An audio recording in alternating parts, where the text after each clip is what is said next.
Starting at the top, we've pulled off the factory supercharger.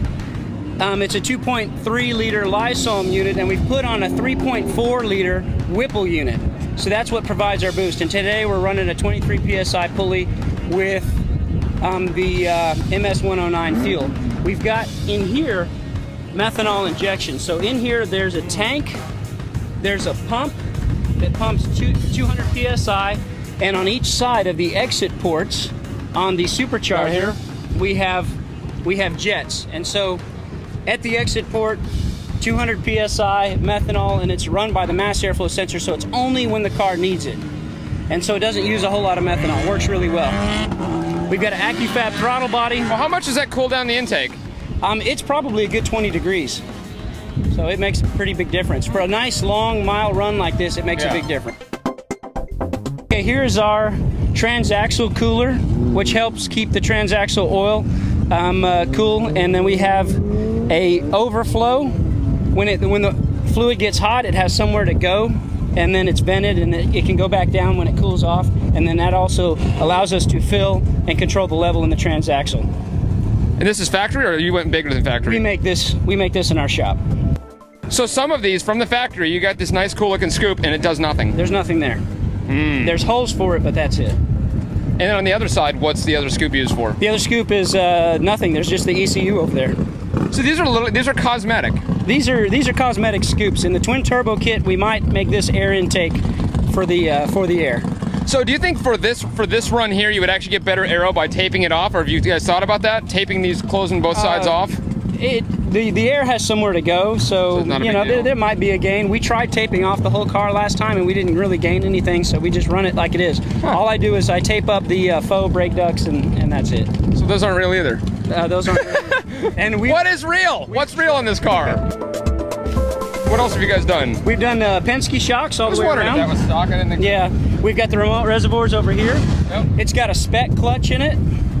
Let's see, we have a grill that we make for these cars. So how are you holding that much power under the clutch though? How are you holding that much power? Is it a twin disc or? It is a twin disc. These come stock with a twin disc, and so spec reworks the twin disc for us, and it allows it to hold a lot more horsepower. The stock clutch is rated up to 700 horsepower, and so this one goes on up to over 15. So what breaks in these cars first? Nothing. Eventually. Nothing. We've never had anything. We've never had a failure of any sort. I've heard there's no point in reworking the internals of the motor because there's not much to gain. After probably 1,500 horsepower, it's necessary, but not until then. Wow. And the only way to get up there is probably turbos, right? Yes, definitely. This thing's about at its max. The Whipple. So this is you're talking about. This is the faux brake ducts? So these are the faux brake ducts. Underneath there's just a hole with a cap in there, and that was in their design. But when you talk to the designers of the car, they said, well, the AC guys had to have that space, so we couldn't use it. They wanted to put it in there. But the chassis designers, some of the chassis designers, Tom and Alex, are the guys that prepare the shocks for us. So they put together the shocks for us and valve them for us, so that you know, we can have what's designed for this chassis. It works really well. You know what that looks like down there, right underneath the bumper? Radar diffuser? Yeah, I was gonna say, it kind of looks like one. This one has got a K40, all wireless, and it's got front and rear diffusers. And inside this panel, there's a detector in there too that we've hidden behind the plastic, and we've done the same thing in the rear. So fully integrated, fully protected against laser. Have you tested it? Yes. And how well did it work? Yeah, they just shake their gun.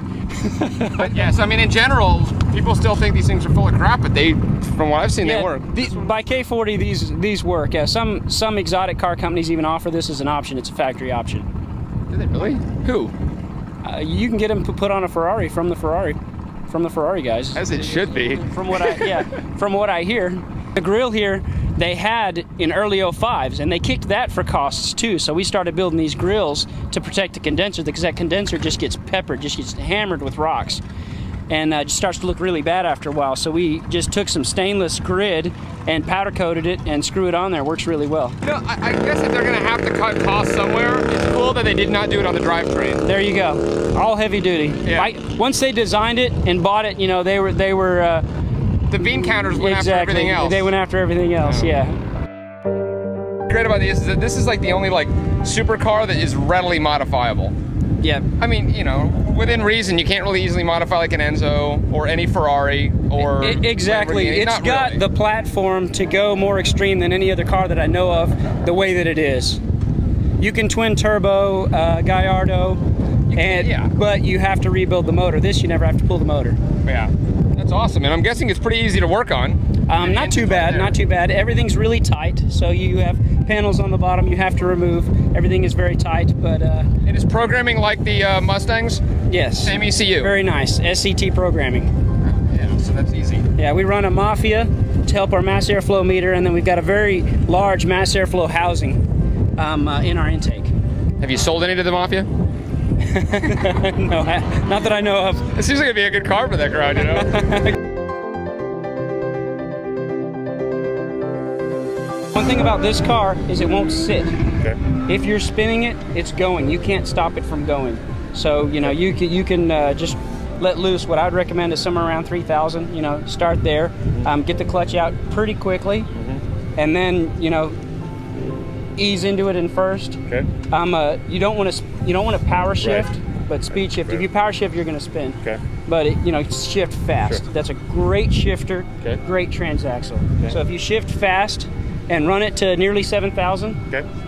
The red line shows 6 now, but run it to nearly 7,000, 6,800. Okay. You'll do great.